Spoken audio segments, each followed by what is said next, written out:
Hello everybody and welcome back to Typical City. Julian Alvarez is linked with a shock move to Barcelona, and there's one new name that City have been linked with as an incoming transfer target that may surprise a few players and one that could prove to be a welcome addition in the future. But let's start with Julian Alvarez because this is really a shock move. Some of the reports coming out of Spain are surprising, to put it politely. Nonsense or bollocks is the word I would like to use in truth, because it seems to be that monthly merry-go-round of let's link a Manchester City player with a move out of the club, one of their best players or most recent in-form players, to try and disrupt the squad and disrupt the momentum of Manchester City. Again, we had to live with it with Sergio Aguero, we had to live with it with Erling Haaland all last season. Who's playing well for City this year? Julian Alvarez. Let's link him with a move out of the club, shall we? Because that seems to be the case. It's whenever one of our players is playing well and it's a slow news day,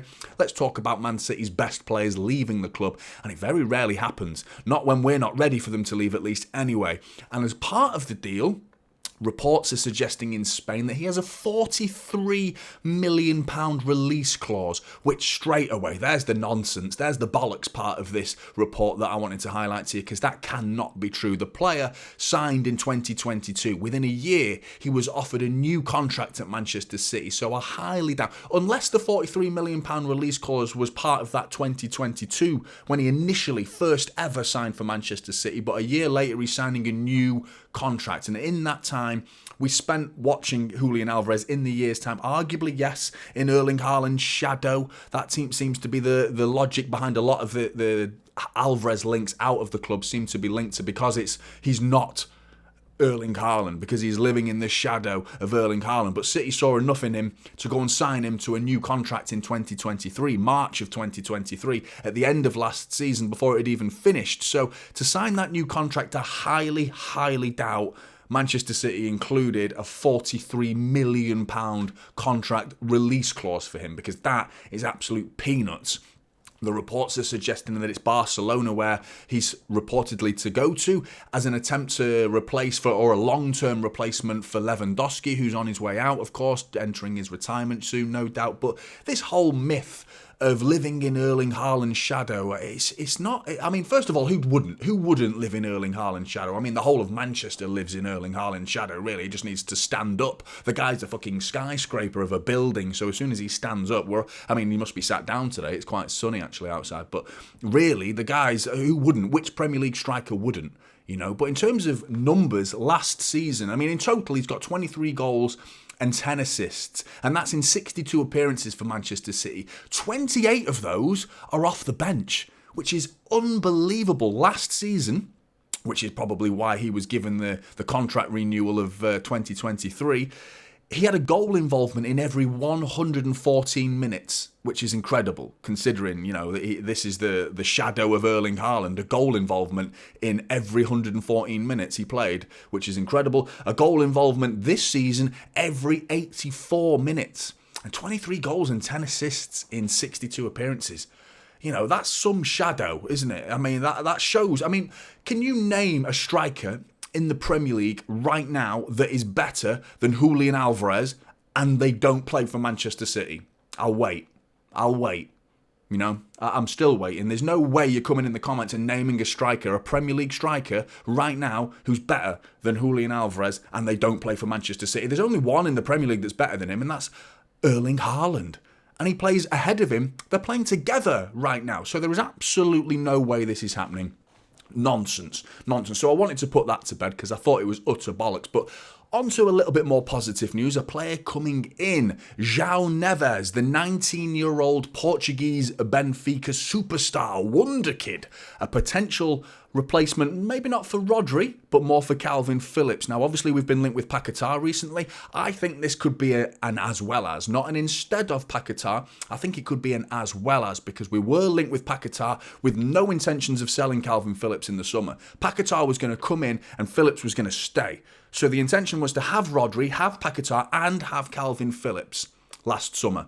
There was nothing linking Calvin Phillips away. Not concrete rumours, little murmurings here and there, just as strong as those murmurings are right now.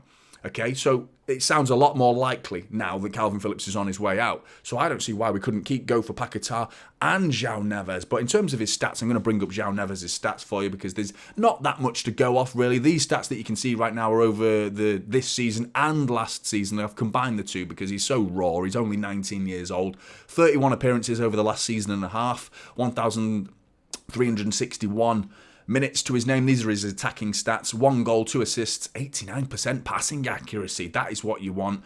Dribbles per game. He carries the ball really well. He's the 50% dribbling success rate per game, which is pretty decent, not bad for a 19-year-old. He plays down the spine of Benfica. He's a small little terrier, and he's like, you're watching him. Go and watch him on YouTube if you haven't already. Go and watch him because it's like he's not pretty on the eye. He doesn't play that pretty, but it's like, hang on a minute, he's still got the ball. He's being tackled by 3 or 4 players, and it's not. He doesn't get out of these tight spaces through any extravagant play, but he just he worms and squirms his way out of these situations. He looks like a real terrier. He tucks his shirt in, doesn't he? All business. He's all business, Joao Neves. Reminds me of a certain Manchester City defensive midfielder that's all business. I bet you he donates plenty of blood to charity and doesn't have tattoos as well to do it, and he gets himself a business degree in his spare time. I wouldn't be surprised. Sounds like a certain defensive midfielder that's probably the best defensive midfielder in the world. If you don't know who I'm talking about, you're an idiot. And I'm talking about Rodri, for those idiots. Defensive stats.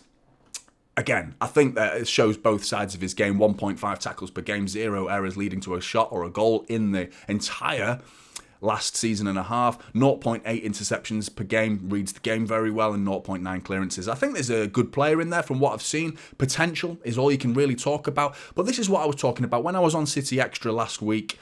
Big up to City Extra for having me on last week. That was fun. And what the main topic of discussion was, how do you go and get a player that can replace or stand instead of Rodri? You know, how do you go and persuade a player? You go and get a kid, was my answer. You have to go for the younger players because at that age, at 19, they understand Rodri's the pedestal. He's the big one, the one that's going to stand in front of them. There's no way. Calvin Phillips was an odd decision for him, for a personal decision for Calvin Phillips at 25, 26 when he signed, to come and play for Manchester City knowing you, or maybe he didn't think that. Maybe he thought he could have a chance of actually getting more game time. But at 19, you think, I'll come in and I'll bide my time. I'll learn. Every day is going to be a school day under Pep Guardiola, and he's going to flourish and learn that's Pep's bread and butter. That position is the best manager in the world. If you want to improve in defensive midfield, he can actually play through the whole spine. In his Benfica academy days as well, he was playing left back, left midfield, right wing. So he's very versatile, but predominantly for the Benfica first team, he's been playing right down the spine of their team, which suits what we need right now, in particular if we're going to get rid of Calvin Phillips. But you go into Manchester City with Pep Guardiola as the manager, who is the master of defensive midfield position. He's going to teach you everything there is to know about defensive midfield, so it's a no-brainer. As well as his agent and the agency that he's under right now is Gesta Fuerte, and guess who they have on their books? Edison, Bernardo Silva, Ruben Diaz and Mateus Nunes, all under Gesta Fuerte agency, and he's under there as well. So I wouldn't be surprised if City have good ties with that particular agency firm and are able to persuade the player, or at least get good access to the player and talk to him logically. I think that could bode well. Apparently, another release clause topic, he has a €120 million release clause, which is outrageous. But Gonçalo Ramos, who went to PSG for €65 million from Benfica, under the same agent of Gesta Fuerte, went to PSG from Benfica for €65 million. He had a €120 million release clause as well. So I wouldn't be put off by that €120 million release clause. I wouldn't be put off by that too much, because clearly they almost got it half of that. Half of that was paid for Gonçalo Ramos going to PSG. So I don't see no reason why City couldn't go in for the same sort of price tag as well and hopefully poach the player. He's playing Champions League football as well, which is a big, big coup at that age as well. Really exciting. I think this is an exciting player, and I think it could be an as well as Paquetá. Blues, what do you think about Julian Alvarez? Surely that's nonsense. I know full well you're all going to come at me and say that's not happening. No way is that happening. I echo your thoughts. If you think it could happen, what's wrong with you? But surely not. Joao Neves, go and check him out before you come in the comments, go and check him out, come back to this video, comment. I want to hear what your opinions are of Joao Neves, and do you think of that as a logical replacement to Calvin Phillips? Because I do. The age sounds good, you know, someone who would be willing to bide their time and learn their trade under Pep Guardiola and take their opportunities when they get them and grow in a Manchester City side. Sounds exciting to me. Get your comments in below. I want to hear them. Like and subscribe to the channel. Typical City it is, and I will see you in the next one. This is typical City now, holding up silverware.